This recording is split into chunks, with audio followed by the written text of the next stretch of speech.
ጤና ይስጥልኝ ቅዱሳን፣ እንደምን ሰነበታችሁ? በጌታ በኢየሱስ ስም ሰላም እያልኳችሁ የዛሬውን ዲቮሽናል መልእክት ጀምራለሁ። ከኢያሱ ምዕራፍ 7 እንዲሁም ትንሽ 8ንም ጨምሮ ዛሬ እንመለከታለን። ባለፈው ሳምንት ኢያሱ ምዕራፍ 6ን ተመልክተን ነበርና በምዕራፍ 6 ላይ ትልቅ ድል ነበረ የተመለከትነው። በምዕራፍ 6 ቁጥር 2 ላይ እግዚአብሔር ኢያሱን አለው፣ የኢያሪኮ ከተማ ንጉሷንና ኃያላን ሰዎቹን ሁሉ ወደ እጅ ሰጥቻለሁ። በምዕራፍ 6 ቁጥር 27 ላይም እግዚአብሔር ከኢያሱ ጋር ነበር፣ ዝናውም በምድሪቱ ሁሉ ተሰማ ይላል። እንግዲህ አስቡት፣ ኢያሪኮ እነዛ ግዙፋን ሰዎች በፊታቸው ወደቁ። የተዘጋው ያ ምንድነው ግንብ ፈረሰ። በጣም አስደናቂ ትልቅ ድል ነበረ የተለማመዱት። ነገር ግን ማናሰበው ምዕራፍ 7 ላይ ስንመጣ እስራኤል ይወድቃሉ ብለው እነሱም አላሰቡትም። እንዲያውም ትላንት የነበራቸው ድል ያመጣባቸውን ችግር ማየት እንችላለን። ድል ችግር ሲሆን አይመስልም አይደል? ግን ዛሬ የምንመለከተው ምንድን ነው?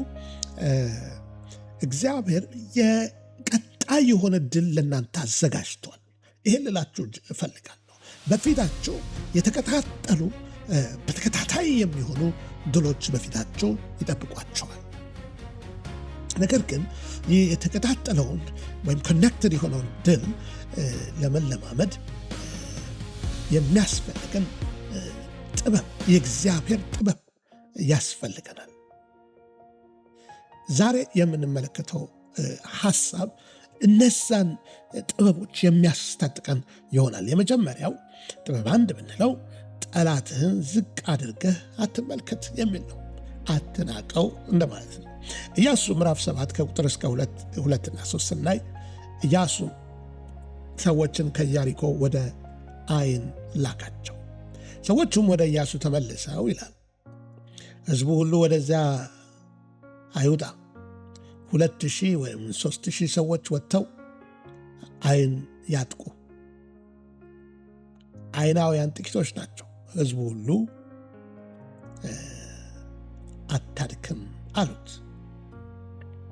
አሜን። ኢያሱ ድሮ የሰውን እንደዚህ ሰጀሽን የሚሰማ ሰው አይደለም። መጀመሪያ እግዚአብሔርን የሚጠይቅ ሰው ነበረ።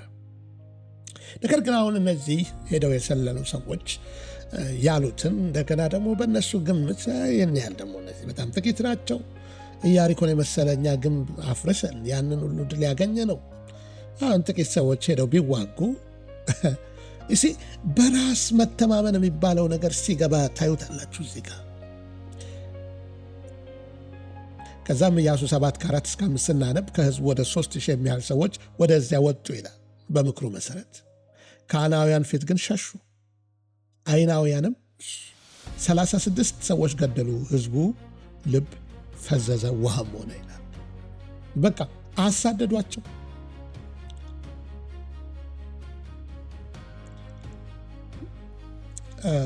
አያችሁ፣ ጠላትን ማጣጣል ጥሩ አይደለም። ማግዘፍም ጥሩ አይደለም። አይነው ማግዘፍም ያለ ልክ ጠላት ብሎ በቃ እንደ ጉድ እሱን ማግዘፍም ትክክል አይደለም። ማጣጣልም ትክክል አይደለም። በእግዚአብሔር ፊት እንዳንቀርብ ሆች ትንሽ ነች ብለን የምንንቃት በሽታ ልትገለን ትችላለች። ማጸልዩበት ነገር ማለት ነው። ቢዝነስ ያቃለልነው ተወዳዳሪ ገበያውን ሊወስድብን ይችላል።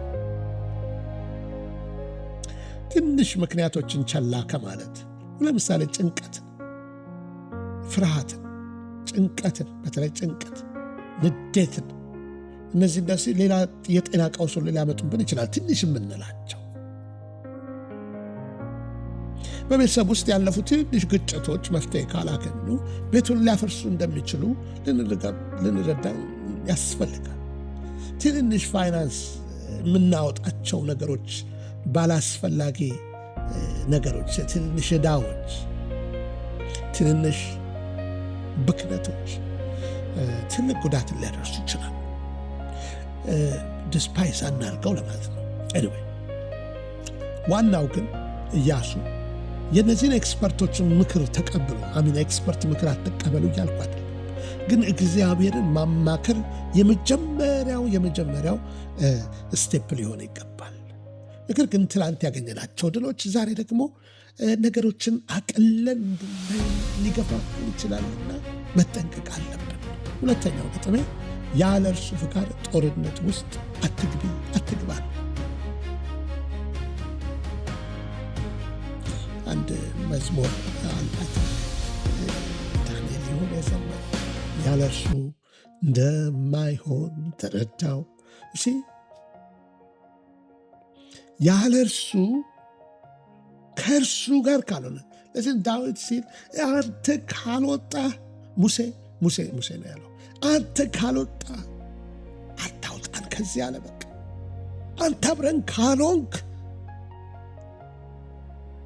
ኢያሱ በምዕራፍ 7 ከቁጥር 6 እስከ 7 ኢያሱም ልብሱን ቀደደ፣ ፊቱንም ደፍቶ በእግዚአብሔር ታቦት ፊት እስከ ምሽት ወደቀ። እርሱም ሽማግሌዎቹም የእስራኤል ሰዎች ሁሉ ምድር ላይ አቧራ ጨመሩ። ኢያሱም ዋ አቤቱ እግዚአብሔር ሆይ ይህን ሕዝብ ዮርዳኖስን ለምን አሻገርከው ብሎ በቃ እንዲህ አይነት እንዴት እንዲገጥመናል ብሎ ጮኸ። ወገኖቼ እኛ ሀገር ጥሩ አባባል አለ፣ ታሞ ከመማቀቅ አስቀድሞ መጠንቀቅ ይላሉ። ጥሩ ነው። ውድቀት ውስጥ ሳንገባ መጀመሪያ መደረግ ያለበትን ብናደርግ መልካም ነው። ግን አንዳንድ ጊዜ በቸልተኝነት በምን ሰው በምድር ላይ ሳለ እንዲህ አይነት ችግር ውስጥ የሚገባበት ጊዜ አለና ሲገባ ግን ወድቆ በቃ መውጫ የሌለው መቀመቅ ውስጥ መውደቅ የለበትም። በጭንቀት ወደ እግዚአብሔር እንደ ኢያሱ ከወደቅን ያንን የወደቅንበት ቦታን እግዚአብሔር የድላችን በር ያደርግልናል የሚል ሐሳብ አለው የዛሬው መልእክት። ግን ሳይሆን እንውደቅ ነው። ኢያሱን እግዚአብሔር ተናገረው በምዕራፍ 7 ከ10 እስከ 11 እግዚአብሔር ኢያሱን አለ፣ ተነስ አለው። ተነስ የበል እግዚአብሔር። ክብር ለኢየሱስ ይሁን። ለምን እንደዚህ ፊትህን ደፍተህ ወደቅ? እስራኤል ኃጢአት ሰርቷል፣ ያዘዝኳቸውንም ቃል ኪዳን ተላልፈዋል። ክፍሉን ሄዳችሁ አንብቡ። አንድ ሰው ጎመጀና ወርቅ፣ ልብስ፣ ብር እንደዚህ አይነት ነገር ነው ሰብስቦ ቤቱ ወሰደ። ይሄ መጎምጀት የሚባል ኃጢአት ብዙ ጊዜ ከመጎምጀት ነው የሚጀምረው፣ ከመመኘት አይደል? ሴቲቷም ፍሬውን ስታይ ጎመጀች፣ ለመብልም ያማረ እንደሆነ እንደው ይጣፍጣል እያለች ከዛ በኋላ ነው። ለዚህ ነው መጽሐፍ ቅዱስ ገና በጽንስ ያለ ኃጢአትን አቦርት ልናደርገው የሚገባው ገና በሐሳብ ደረጃ፣ ያለዛ ሰርፌስ ላይ ይወጣል ከመገለጡ በፊት የዛኔ ነው መንቃት ነው። እና እግዚአብሔርም ተነሳ ነው። በኋላ ኢያሱ ተነስቶ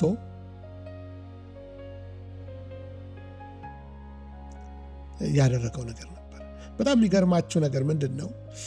ኢያሱ ቀድሞ ቢወድቅ ኖሮ እነዛ ምክር 3000 2000 ላክ በተባለ ጊዜ አሜን ጥቂት ስለሆኑ ተሸነፉ አልላችሁም። በእርግጥ ግን እግዚአብሔር ምን አለው?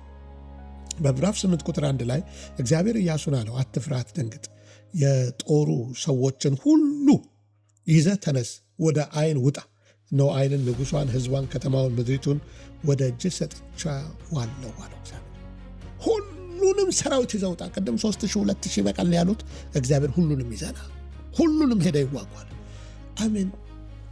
ለምን እግዚአብሔር እንደዛ 2-3 እንዲያውም ይበዛል 300 አድርገው አላለው? ሁሉንም ይዘህ ሄደ። ግን ሁሉንም ይዘው ሲሄድ በዛ ሁሉ ሰራዊት እንዲታመኑ አልፈለገም እግዚአብሔር። በኋላ እግዚአብሔር ምን አለው? ኢያሱ ምዕራፍ 8 ቁጥር 18 እግዚአብሔር ኢያሱን አለው፣ ወደ አይን ያለውን ጦሩን ዘርጋ አለ፣ ወደ እጅህ ሰጥቼዋለሁ።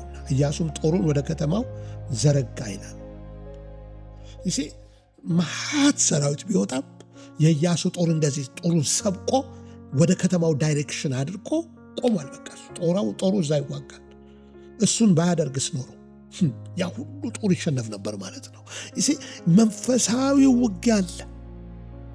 በማይታየው ዓለም የሚሰራው ንግግር፣ የምትሉት ቋንቋ፣ የምትናገሩት፣ እግዚአብሔር ያላቸው የምታደርጓቸው እንቅስቃሴዎች ይሄ ሞኝነት ነው። አሁን ጦር እዛ ጋር ጦሩ እንደዚህ ስትቆም ሰራዊቱ ያሸንፋል፣ ከተማዋን ሁሉ ታሸንፋላችሁ። ልክ ኢያሪኮን ዙሩና 7 ቀን ዙሩ፣ በሰባተኛው ቀን 7 ጊዜ ዙሩ፣ ከዛ ጩሁ፣ ከዛ እንትኑ ይወድቃል ብሎ እንዳላቸው ሞኝ የሚመስለውን አሁንም እዚህ ጋር ሞኝ የሚመስል ስትራቴጂ ሰጠሁን። ደግሞ መዞር አይደለም ምን አይደለም ባህር መምታት አይደለም፣ ጦሩን እንደዚህ ይዘቁ ማለት ከተማው ላይ አልቀ ሃሌሉያ። ይሄ የመስቀሉ ቃል አንደኛ ቆሮንቶስ ምዕራፍ 1 ቁጥር 18 ለሚጠፉት ሞኝነት ለእኛ ግን ለምንድን የእግዚአብሔር ኃይል ነው አለ። ይሄ መስቀሉ ቃል ሞኝነት የሚለው ኢየሱስ እዛ ዕዳህን ከፈለ፣ እርግማንን ወሰደ፣ ከአባቱ ጋር አስታረቀ፣ ከእሱ ጋር ቀጥታ በፊቱ መቆም ትችላለህ፣ በሱ ቁስል ተፈወስ። ይሄ ሞኝ የሚመስለውን ቃል ስትይዘው በአንተ ህይወት በአንቺ ህይወት ላይ ለውጥን ይዞ ይመጣል እኮ ነው። ልክ ኢያሱ ጦሩ እንደሰበቀው ወገኖች፣ ቢዝነሳችሁን ሳትፈራረሙ በፊት ጸልዩ። በቤተሰባችሁ ትልቅ ውሳኔ ከማድረጋችሁ በፊት አብራችሁ ተማክራችሁ ጸልዩ አድርጉት። ትልቅ ኢንቨስትመንት ከማድረጋችሁ በፊት መለኮታዊ ጥበብን ፈልጉ ከእርሱ። መጨረሻው ፖይንቴ ከኃጢአት ቀጠና ራቅ የሚል ነው።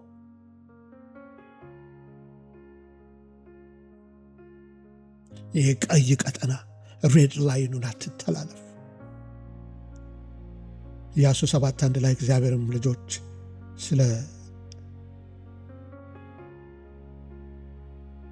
በርግማኑ ነገር በደሉ። የአካን የተባለው ክፍሉን ሄዳችሁ አንብቡት። የአካን በወሰደው ባደረገው ነገር በአንድ ሰው ኃጢአት ህዝቡ ሁሉ ሽንፈትን አገኘ። አካን ባረገው። ለዚህ ነው በአንድ ሰው በአዳም ምክንያት ለሰው ልጅ ሁሉ እርግማን መጣ። ስለዚህ እግዚአብሔር ህዝቡን ቀድስ አለው። ከድል በፊት መቀደስ መለየት ለእግዚአብሔር አስፈላጊ ነው። በደሙ መታጠብ አስፈላጊ ነው። ምዕራፍ 7 ከቁጥር 19 እስከ 21 ኢያሱ አካንና ልጄ ሆይ ምን አደረግንህ ንገረኝ፣ ምን አደረግናል? ይሄንን ችግር በእኛ ላይ የምጠራብን ለምን ችግር አመጣብን?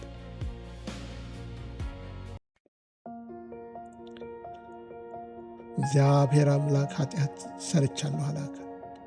ከምርኮ ውስጥ እንዴት ሸቀጥ ጓድ ወርቅ ምናምን ወሰድኩት ይላል። ደበቀው፣ አየ፣ ፈቀደ፣ ወሰደ፣ ደበቀ። ይህ ተመሳሳይ ሂደት ነው መጽሐፍ ቅዱስ ውስጥ የምናየው። ኢያሱ ምን አለው? በቁጥር 25 ላይ ለምን አስቸገርከን? እግዚአብሔር ዛሬ ያስቸግርሃል አለ። በኋላ የሚያሳዝን ነው። አሜን፣ ተገደለ። እሱም ቤተሰቡ በሙሉ አኮር በሚባል ሸለቆ ውስጥ እንደ ጣሏቸው እናያለን። አራተኛው ነጥቤ ራስህን ቀድስ፣ ወደ እግዚአብሔር ተመለስ ነው። ወደ እርሱ በፍጹም ልባችሁ ተመለሱ ይለናል እግዚአብሔር። ኢያሱን በምዕራፍ 7 ቁጥር 13 ላይ ህዝቡን ቀድስ አለው። ኢያሱ ራሱ ልብሱን ቀደደ፣ በእግዚአብሔር ፊት ሆነ፣ ተደፋ፣ ንስሐ ገባ። ካወቅነው ኃጢአት ንስሐ ገብተን ወደ እግዚአብሔር ይቅር በለኝ ጌታ፣ ከዚህ በኋላ ወንድሜን አልበድልም፣ እህቴን አልበድልም፣ አላሳዝንም አንተን ወንድሜን በመበደል ብለን ስንመለስ በሆሴዕ ምዕራፍ 2 ቁጥር 15 ላይ እግዚአብሔር እንደዚህ አለ፣ ከዚያ ወይኗን እሰጣለሁ፣ አኮርንም ሸለቆ የተስፋ ደጅ አደርጋለሁ። ይሄ አኮር የሚባለው ችግር ትራቨል ማለት ነው። እስራኤሎች ችግር የገጠማቸው በዚህ በአካን የተባለ ሰው በኋላ እግዚአብሔር ይሄንን ስፍራ እስራኤሎች ከእግዚአብሔር በሆሴዕ ላይ ሌላ ማለትን ሲያመልኩ ኪዳናቸው የባልና የሚስት አይነት ትስስር አድርጎ ራሱን ከህዝቡ ጋር ያቀረበበት መጽሐፍ ነው እና እነሱ ኪዳናችሁን አፈረሳችሁ፣ በሌላ አመነዘራችሁ ይላቸዋል። በኋላ ግን በመመለሳቸው እግዚአብሔር ያንን ውድቀት እንደገና የተስፋ በር አድርጎ፣ ክብር ለኢየሱስ፣ አሁንም በአንድ ሰው አካል በራሱ ኃጢአት ምክንያት ነበር የሞተው። ኢየሱስ ግን ስለኛ ኃጢአት አካል ሆነልን።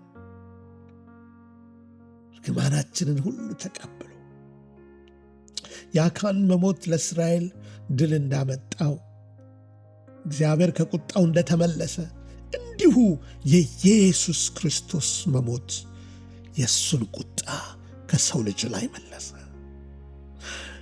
ዛሬም ወደ ኢየሱስ ስንመለስ ድፊት ሆነው የነበርንበት ሸለቆ እግዚአብሔር የተስፋ በር አድርጎ ነገና በሚቀጥሉት ፊታችን ባሉት ዘመናት የተቀጣጠሉ ከነክት የሆኑ ድሎችን እንዲሰጠን ተስፋ ይገባልናል። በዚህ ሰዓት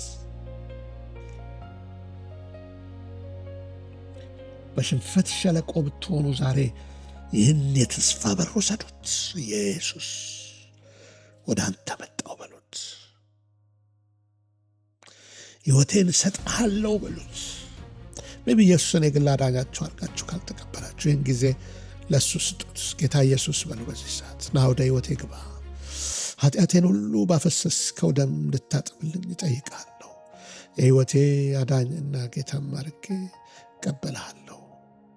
ስለ አዳንከኝ እኔም ስለ ሞትክልኝ አመሰግንሃለሁ። በኢየሱስ ስም አሜን። ይህን ጸሎት ከጸለያችሁ ወደ እናንተ ሕይወት እንደገባ አምናለሁ።